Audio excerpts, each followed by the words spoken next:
Mas Ele colocou no meu coração para fazermos a leitura do livro de Apocalipse. Apocalipse, capítulo 3, versículo 10. Amém, igreja? Apocalipse 3, 10. Nos diz a palavra de Deus: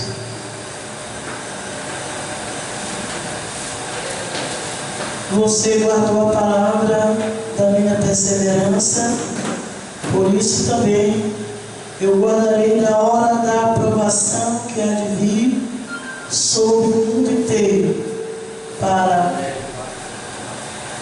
pôr à prova os que habitam sobre a terra. Versículo 10, capítulo 3, Apocalipse. A palavra de Deus, ela é poderosa.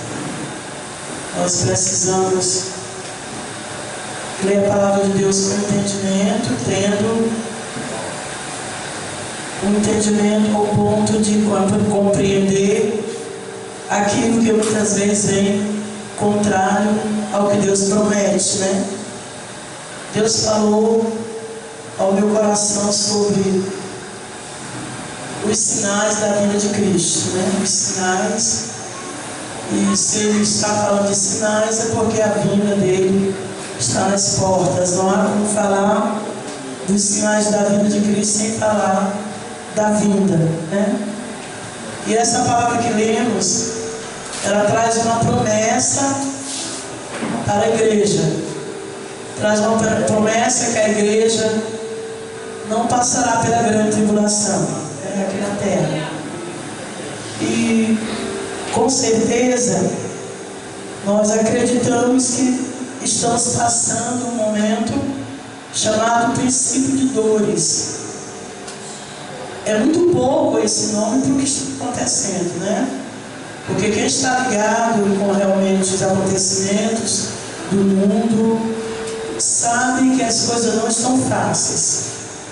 E também sabemos que durante toda a história nós iremos encontrar fatos extravagantes que poderiam ser conotados também como sinal da vida de Cristo. Mas precisamos observar de quando Ele falou, né? Ele falou nos sinais em Mateus, no capítulo 24. Ele falou sobre os sinais da vida dele.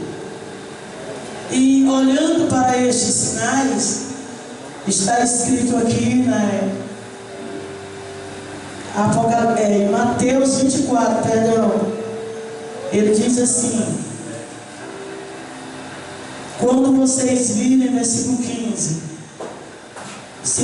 situado no lugar santo, abominável, da desolação de que falou o profeta Daniel, que ele entenda. Então os que estiverem na Judéia fujam para os montes. Esse contexto, a gente não dá para ficarmos dentro do contexto por conta do tempo, né? Aqui é só para sinalizar, e o que a igreja não compreender vai procurar ler em casa, porque o Espírito Santo, eu acredito que ele quer chamar a nossa atenção para o que está acontecendo. Porque diante do que está acontecendo, parece que nós não estamos preocupados. A gente vê que a igreja, ela está andando lentamente, né? A gente vê o culto de domingo, poucos irmãos na igreja. Os trabalhos de oração, quase não vem ninguém. E no culto de Santa Ceia a mesma coisa. Então isso está tudo embutido nesse capítulo. Aqui fala sobre a frieza espiritual, né? O amor se esfriando de quase todos. E a frieza desse amor implica também no poder espiritual na vida do crente. Eu quero só por diretor, já falou. Implica também essa unção espiritual que nós precisamos ter, né? A alegria do Espírito. E estamos também presenciando eu acredito que é só presenciando um momento de apostasia, né? Os falsos profetas se multiplicaram, está tudo no contexto. Os falsos profetas se multiplicaram, a gente ouve muitas coisas, milagres. Até eu li essa semana um artigo sobre uma lei que está sendo criada para punir os líderes religiosos que apresentam sinais de cura nas pessoas e a cura não prevalece, né? Porque está acontecendo muito. As pessoas vão lá, são chamadas, aí aquela pessoa vai, faz a oração, aí diz que aquela pessoa está curada, mas depois volta tudo novamente. E quando Jesus cura, ele cura, mas quando ele cura, a doença não volta mais. Quando ele levantou o paralítico, ele andou até um dia que foi embora de novo. Ele curou o cego realmente viu. Então o poder do Senhor não é um poder do momento, só do momento. E nós vemos também que os líderes religiosos que estão operando os sinais, eles fazem questão de dizer que eles fizeram aquilo ali. E quando Jesus curava, ele dizia: olha, não conte para ninguém que eu fiz isso com você. Ele falou até para o cego, né? Não fala que ele te curou. Mas o cego não aguentou e passou a contar tudo que aconteceu com ele, porque ele recebeu aquele milagre. Eu também já ouvi alguns líderes pregando sobre as unções. Um certo dia eu fui ligando a TV na minha casa e tinha um moço lá pregando. Ele falou assim: aqui não precisa de 7 unções. Eu desliguei logo a televisão, já sei quem está falando aí. Porque quando alguém se acha mais suficiente do que a Bíblia, essa pessoa está apostatando da fé. Ele já não é mais um crente, ele é um apóstata da fé. Por quê? A apostasia, ela foi falada por Jesus Cristo. Para os últimos tempos, é um dos sinais da vida de Cristo. E o apóstata da fé, ele continua crendo no cristianismo, ele continua professando que é crente ou que acredita, mas ele não cumpre as regras do cristianismo. Ele não dá mais crédito para a palavra. Às vezes ele até se aborrece se você insistir com ele, falando alguma coisa da palavra, ele fica aborrecido. Então isso é apostasia. Esse espírito apóstata da fé, ele está manifestado. Nós sentimos isso em muitas pessoas. E aqueles que têm o dom de Cristo, que realmente conhecem a palavra de Deus, veem com muita facilidade, percebem quando alguém está vivendo em momento de apostasia. Então, falar dos sinais da vida de Cristo, nós precisamos ter essa visão voltada para a igreja atual, né? Façamos uma reflexão em relação à igreja atual. Não é para você sair triste hoje da igreja, é só para que possamos ter uma visão da realidade do que está acontecendo. Porque eu acredito que a nossa cultura nos preparou para se sentir bem em qualquer situação. Se alguma coisa estiver errada, mas ninguém falar, fica melhor do que falando. Mas isso não é correto. Nós precisamos encarar a realidade das coisas, porque a Bíblia diz que a impressão de bem-estar do lobo leva ele à perdição. Você pode estar fazendo de conta que está tudo bem e não está nada bem. De repente, pode acontecer coisas que você pode não estar esperando. Eu estava analisando aqui o que Deus estava colocando no meu coração para falar para a igreja. E lembrei-me de quando eu conheci meu marido, eu tinha 23 anos. E eu tive uma enfermidade, uma gastrite nervosa. Foi uma doença terrível. Inclusive a gente se conheceu mesmo, eu vim para cá para São Luís. Eu trabalhava em Santa Luzia como enfermeira Santa Casa de Vitídio, e lá ele veio me trazer no carro aqui para Santa Casa. E eu fiquei alguns dias internado aqui. Uma doença assim terrível que me tirava mesmo do sério. Era uma dor muito grande, com vômitos. Você não come nada e vomita 24 horas, tudo verde, aquela coisa terrível, dor, muita dor. E vem um nervoso no seu corpo, que você tem vontade de rasgar a roupa, de correr, de gritar, fazendo todo tipo de coisa, mas você está vendo tudo, é gastrite nervosa. Então essa enfermidade, ela me agarrou de surpresa. Eu senti a primeira vez, eu estava numa formatura, eu fiz um curso de obstetrícia, né? E no dia da formação, a gente passou a noite em claro, organizando a festa, e foi uma festa muito boa lá, né? Era coisa do mundo, mas para jovens essas coisas têm um sabor diferente. E no outro dia eu me senti doente, né? Já fiquei com essa enfermidade, de repente eu estava no leito, lá no mesmo hospital que eu trabalhava, e o médico lá passando soro, prazil com glicose, que é remédio para vômito. Quanto mais eu tomava prazil, mais eu gritava, mais doía. E depois ele me encaminhou aqui para São Luís. E naquele leito, naquele momento, eu tive o entendimento de como você sai de uma situação para outra rapidamente, se você está esperando. E Deus me trouxe isso no coração hoje. Por quê? Porque nós vivemos assim, alheios à realidade do que está acontecendo. Isso não é bom. Assim como eu fui pega de surpresa com aquela enfermidade, nunca me passou pela cabeça que um dia eu tivesse uma doença terrível daquela.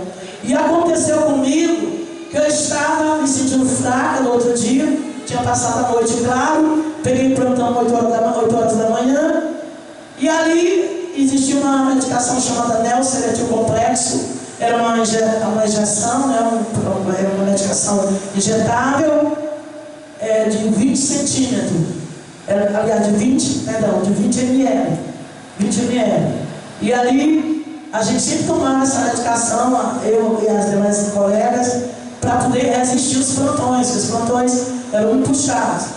E eu pedi para minha colega me aplicar uma Neoceretil Complexo, peguei na farmácia e preparei e ela aplicou no meu braço.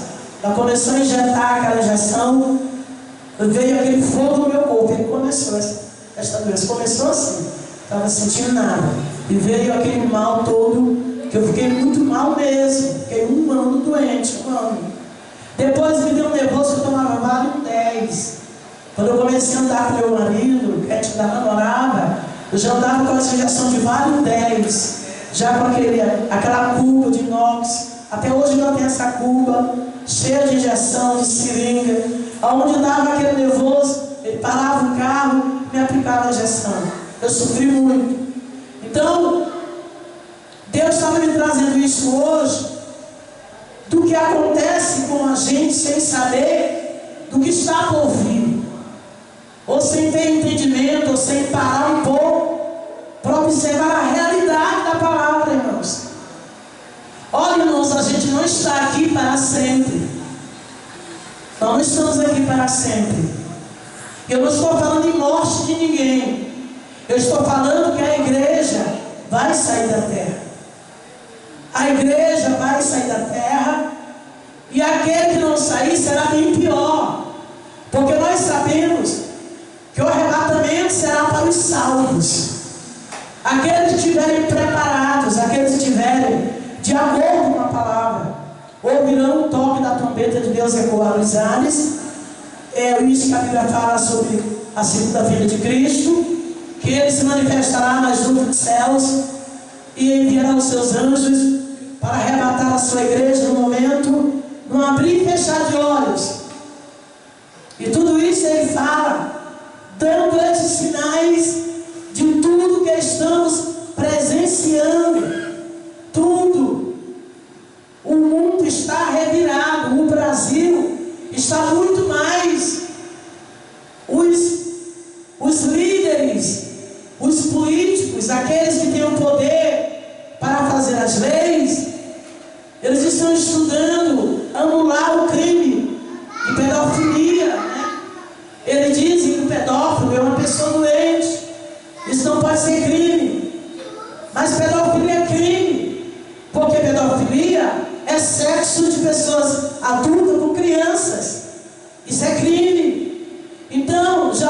está estudando para normatizar isso. Está sendo também falado para que seja aceita a venda da maconha livremente, para que alguém tenha desejo de pegar um baseado e vir na esquina comprar e usar isto. Então nós estamos vendo que está ficando difícil. Não há mais espaço para a igreja, porque a igreja não vai poder compartilhar de tudo isso.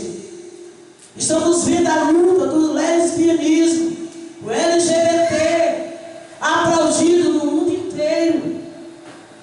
Daqui mais uns dias, o pastor, a pastora, que não fizer casamento de 2 mulheres, vai ser preso. Que não fizer casamento de 2 homens, será preso também. Está sendo tudo arrolado as leis para isso. Então, nós estamos vendo que não há mais espaço para a igreja. Isso só pode ser sinal da vinda de Cristo. Então não dá para a gente fazer de conta que não está vendo nada. A igreja atual precisa acordar para a oração, para a santificação, para o jejum, para ter comunhão com Deus, para receber o batismo no Espírito Santo. Porque se você não for batizado no Espírito Santo, você não terá autoridade nem para pregar a palavra de Deus. Porque Jesus ordenou aos discípulos, que ainda eram discípulos, que estão no apóstolo após o batismo, foi que eles puderam apostolar a fé. Ele disse: ficai na cidade santa, até que do alto sejais revestidos de poder, e sereis minhas testemunhas em Samaria, Judeia e confins de terra, em Jerusalém, Samaria e confins de terra. Então, a gente não vê mais hoje um crente preocupado para receber o batismo do Espírito Santo, para receber dons espirituais, para ter ousadia. Hoje, as pessoas pedem para não ser chamadas para dar uma palavra, elas pedem para não fazer uma oração, elas têm medo de orar, elas têm medo de pregar, porque não tem autoridade, porque medo, temor, é falta de conhecimento. Toda vez que você tiver temor de alguma coisa, é porque você não está apropriado do que você vai fazer. Então, precisamos observar tudo isso. Se Deus tem uma chamada comigo, Ele irá me capacitar para isso, ou então não tenho chamada alguma, porque Deus não deixará de entregar as armas que você precisa para exercer a obra que Ele te confiou. Ele vai te entregar isso. Agora muitas vezes nós fugimos disso e preferimos viver uma frieza espiritual. Não temos mais tempo de gastar tempo diante de Deus, de orar, de esquecer o tempo, de repousar diante de Deus, esperando, buscando. Porque orar não é buscar. Buscar é você orar até encontrar Deus, até você sentir que Ele realmente entrou na tua vida, até sentir que Ele falou contigo, até sentir que você repousou nos braços dEle, até sentir que Ele está na tua vida. Isso acontece na oração. É a oração e a leitura da palavra. Porque para conhecer Deus, nós precisamos conhecer a palavra dEle. E para ter comunhão com Ele, nós precisamos orar. Se não orarmos, não teremos nenhuma comunhão com Ele. Sabe, eu venho de um tempo assim, que a gente via jovem na igreja, cheio do Espírito Santo. Outros jovens não são cheios do Espírito Santo, porque eles são cheios mesmo é da internet, é dos celulares, é dos videozinhos. O jovem pega lá um celular, passa todo vendo vídeo de graça, de alguém fazendo graça, fazendo piada. É tanta coisa. A internet é um entretenimento para quem quer ficar um dia do arrebatamento da igreja, porque não existe nós sabemos usar. É muito importante um aparelho de celular. Hoje eu penso assim, Deus, se não fosse a internet hoje, como eu estaria com a minha filha morando nos Estados Unidos, o outro filho no Rio de Janeiro, o outro morando aqui para dentro dos interiores, mas em todo lugar tem internet. Eu falo com eles toda hora. O meu filho viajando para São Paulo, e eu falo com ele toda hora. Graças a Deus por isso. É muito importante. Mas eu não posso deixar que isso tire o meu tempo para estar com Deus. O meu tempo para estar com Deus tem que ser sagrado. Se eu tenho 24 horas no dia, eu tenho que destinar 2 horas de oração, de leitura da palavra. 2 horas e 40 minutos. Se é 10%, eu tenho que dar para Deus. Essas 2 horas e 40 minutos, ela tem que servir para a minha vida espiritual. A igreja de antes, se formos fazer agora uma pesquisa com a igreja primitiva, a igreja era uma igreja alegre, uma igreja cheia do Espírito Santo, uma igreja que quando orava, o chão tremia do poder daquela igreja. Naquela igreja acontecia a cura, a manifestação do Espírito Santo, as línguas estranhas era visível na igreja. Mas hoje, para ouvir uma língua estranha na igreja é muito difícil. Muitos irmãos que recebem o batismo falam uma língua diferente no dia que recebem e nunca mais, porque você foi batizado, mas não recebeu o dom de línguas, porque você não buscou, porque você não zelou o dom que Deus te deu. Então nunca mais você vai falar nada, porque você não busca, porque você não cultiva, sabe? Os dons espirituais, eles são como uma plantinha que você tem em casa. Você tem que aguar ela, tem que colocar adubo para que ela tenha vida. Se você receber de Deus qualquer coisa e você não tiver cuidado, isso vai morrer, porque é preciso ter um cuidado de colocar água, que é a palavra, de você colocar força naquela planta, naquele dom que Deus te deu. Louvado seja o nome do Senhor para todo sempre.